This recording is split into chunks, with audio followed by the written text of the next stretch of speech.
Ladies and gentlemen, and welcome to this episode of The Ins and Outs. My name is Tom. I'm Dan. And today we will be giving you the ins and outs.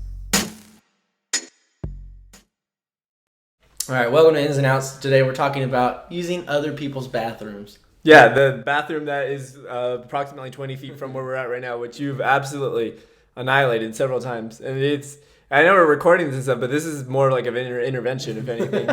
It's absolutely insane that you legitimately just come to my house time after time, like time after freaking time, just to come, just the absolute right. This is a 1938 house, all right? This house was built in 1938. The plumbing is that old, all right? Like, all right. Raise me.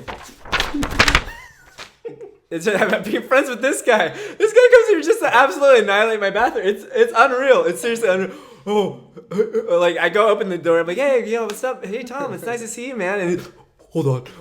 And this dude's eyes are crossed. His legs are like this. I'm like, are you kidding me right now? Like, hold on. What do you have to possibly say here? See, what I'm saying is, like, I'm not a cheap guy, right? I'm a hardworking guy. This guy's running the plumbing. He's running toilet paper costs and just quality of life overall. Like who goes to your house and just like my bathroom's out to the side and it's 20 feet, 30 feet from any public space. But even then, that's my favorite bathroom and I can't even enjoy it. It's affecting my quality of life. All right. Are you done? Yeah. All right. This is the end of having a friend with a great bathroom, all right? I'll tell you right now. This guy has an excellent bathroom. The location is prime for any house. If you've ever gone to someone's house and the bathroom is located directly next to the living room, it's the worst because you can't get down with the get down when you're all right. You go down, you gotta do what you gotta do, all right. And you get over to the first house. You take this extra seat off and get like really close to the water so there's no splish or splashing. Dude, I'm telling you, I like to make sweet love to your toilet, all right, and I have to do what I gotta do when I come over. I know you gotta Your wife throws down all kinds of food every time I come over. She doesn't throw down food all the time. You just come and eat all the food that she's cooking for me. So people ask like, "Hey, Dan." That's semantics at that point. All right. Potato, all right. It's the same thing. Okay.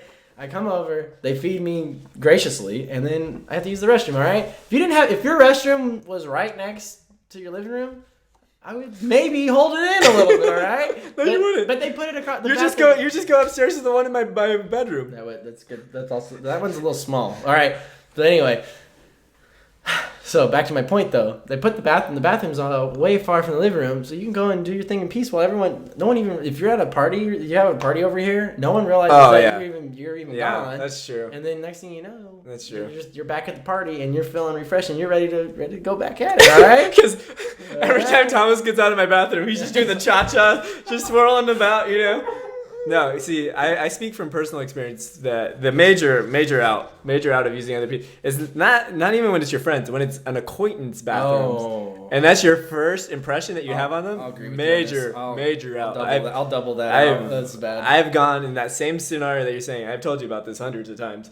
The living room, roughly the size of this room, and the bathroom was just stupidly placed, like smack dab, like almost in the middle. So the couch was like right on where the toilet was. Like there's like a small piece of drywall as far as I'm concerned. There might as well have been a window, all right? And so like I seriously was like Thomas, my eyes crossed, legs crossed, dude. My intestines were in a bow, all right? It looked like a pretzel. And I went in there and just handled business. And then the guy comes out there and he looks like a freaking ghost, like a Halloween ghost. The guy never respected me again. In fairness, I haven't seen the guy since that was my sister's ex-boyfriend. We've had this situation happen. We had a family get together at our house a few years back, and at the time, our house, the bathroom was located basically in the living room, just like Dan said. The bathroom was right next to the living room. Well, we went to the porta potty just specifically for this party because we knew there's gonna be people, there's gonna be lots of food, there's gonna be some drinking going on. People are gonna have to drive. Prime. That's the recipe for a good dough. That's a laxative. All those ingredients is a laxative. All right, so this big guy, bigger fellow. All right. We'll call him Brown Bomber. Yeah, Brown Bomber. He disrespects my family. He disrespects my family, our household. He doesn't use the designated outhouse for this exact purpose.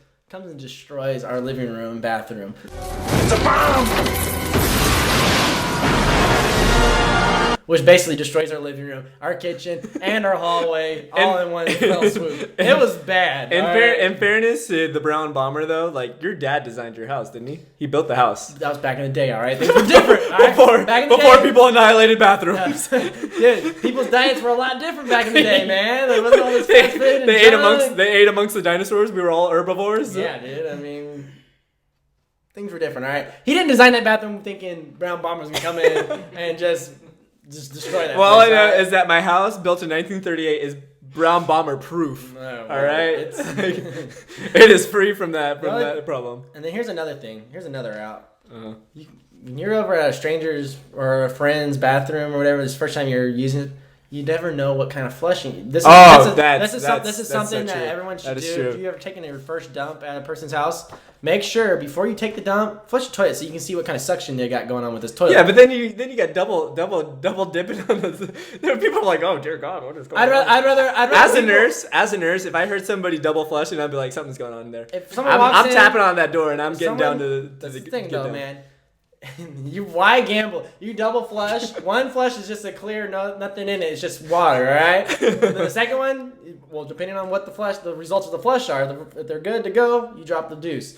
If the flush is really bad flush, like his parents have a really bad flush on their toilet. Yeah, it's really bad. It's like you blow your nose and you throw like a piece of toilet paper, it barely gets that down. I'm not even serious. I don't know how it handles the log. I don't get it. But so make sure you do a test flush, because if you don't, you might you're going to be doing like a quadruple flush, having to request. Have you ever had to request a plunger from a house owner?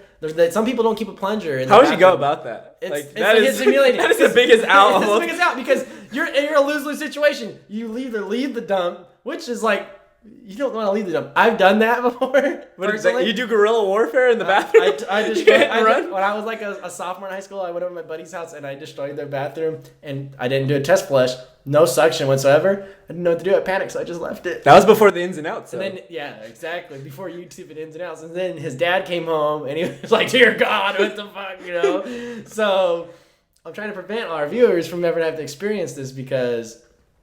So you either leave the dump or you request the plunger. You're in a lose-lose situation. So make sure you do your test flush, because that's huge.